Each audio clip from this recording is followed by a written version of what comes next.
Bismillahirrahmanirrahim. Membahas masalah rezeki yang berkah, saudaraku seiman.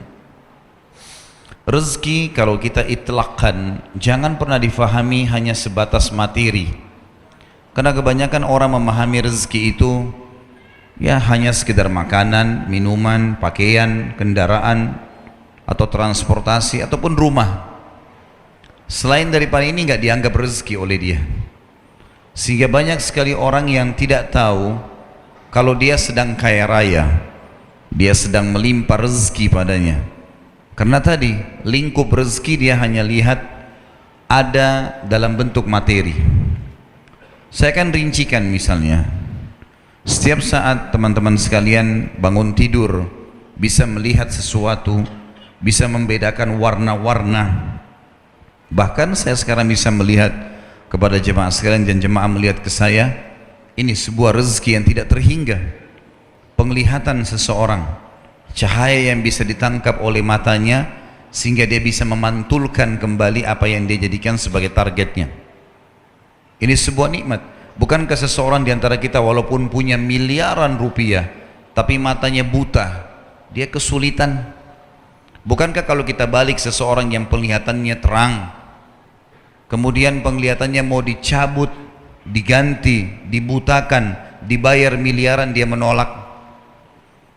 Alhamdulillah kita masih punya mata yang luar biasa. Sudah pernah berpikir belum kalau itu ternyata rezeki yang tidak terhingga? Telinga kita bisa berfungsi. Bayangkan dengan orang-orang yang tuli, setiap orang berbicara dia tidak ngerti apa yang diucapkan, sehingga harus memberikan isyarat. Dengan nikmat yang sangat besar, gendang telinga yang sangat kecil, kita bisa mendengar suara, tahu ini suara yang membahayakan atau suara yang membuatnya nyaman. Lidah kita bisa membedakan antara rasa, mana yang pahit, mana yang asin, mana yang pedas, mana yang manis dalam waktu seketika. Sebuah rezeki yang tidak bisa terhingga itu. Bukankah seseorang kalau lagi sakit lidahnya pahit, dia nggak bisa rasa apa-apa? Apa gunanya seseorang punya miliaran uang tapi buta, tuli, nggak punya rasa di lidahnya? Hidung kita masih bisa membedakan, saudara seiman, mana bau busuk, mana bau wangi dalam waktu yang seketika. Sudah pernah berpikir belum kalau itu adalah sebuah nikmat yang luar biasa? Sekarang makanan yang kita pilih, minuman yang kita pilih, lalu kita konsumsi, pernah nggak kita punya andil sedikit saja di dalam proses pencernaannya? Pada saat kita meminum yang manis misalnya, atau kita minum yang hangat ataupun yang dingin, maka kita cuma tahu memilih dan menikmati, enggak lebih daripada itu. Pilih minuman ini, pilih makanan ini, kemudian kita konsumsi. Begitu masuk ke dalam tenggorokan kita ukuran sepertiga jari, kita sudah tidak punya andil lagi di situ. Tiba-tiba terproses dengan sangat luar biasa, tercerna mana tadi makanan dan minuman itu yang jadi nutrisi tubuh, mana yang akan jadi kotoran sehingga dikeluarkan dalam bentuk keringat, air seni ataupun tinja. Saya yakin kalau kita tahu dalam satu piring makanan mana yang akan jadi kotoran, mana yang akan jadi nutrisi tubuh kita, tidak akan makan yang akan jadi kotoran. Tapi kuasa Sang Pencipta yang luar biasa.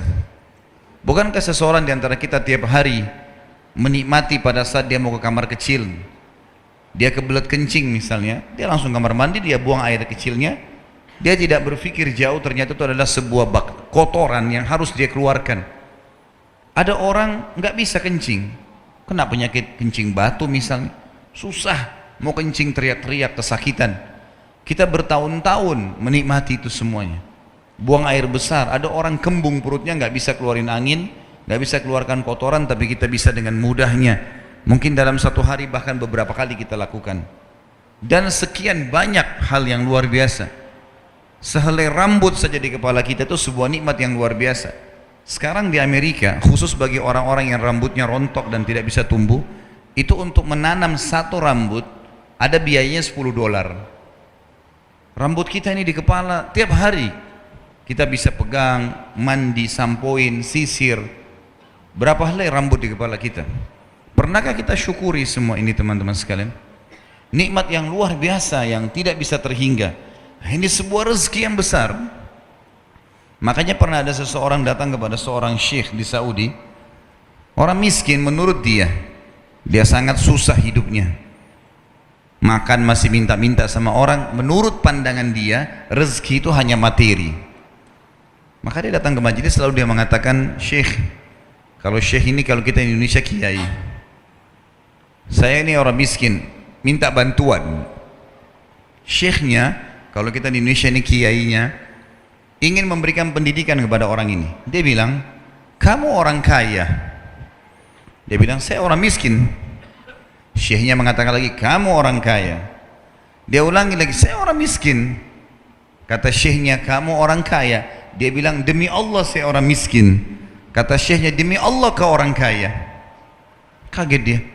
Dia bilang, syekh, kenapa anda lebih yakin kalau saya orang kaya sementara saya tahu keadaan saya secara ekonomi miskin?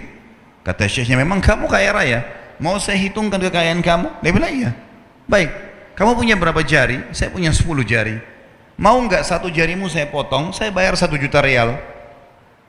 2,5 juta, 3,5 miliar. Satu jari kamu saya potong, saya bayar 1 juta real. Mau nggak? Sisa 9 nanti. Oh, saya nggak mau, syekh. Kamu punya 10 jari, kamu punya 10 juta real. Baik, mau nggak matamu satu saya congkel, saya kasih 1 juta real. Seseorang di antara kita sini hadir, matanya dicabut satu, dikasih 1 miliar.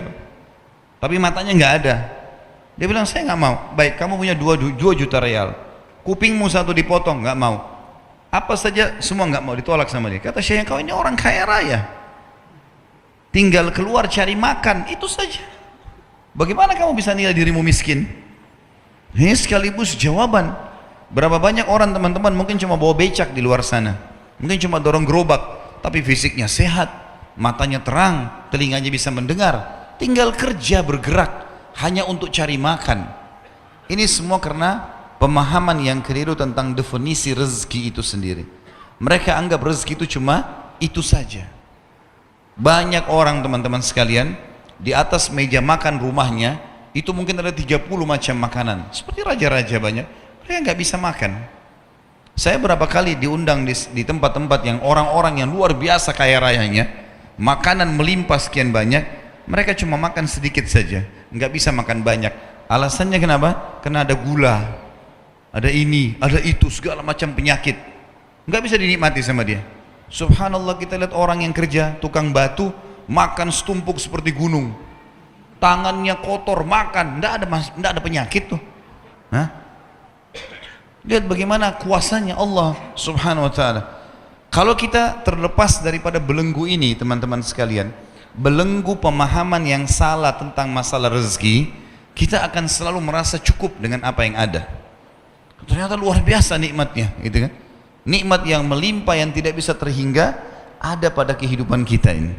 Bisanya melangkah kaki, bisanya berfungsi kemaluan, bisanya berfungsi telinga, penglihatan, lidah, segala macam ini nikmat yang tidak bisa terhingga.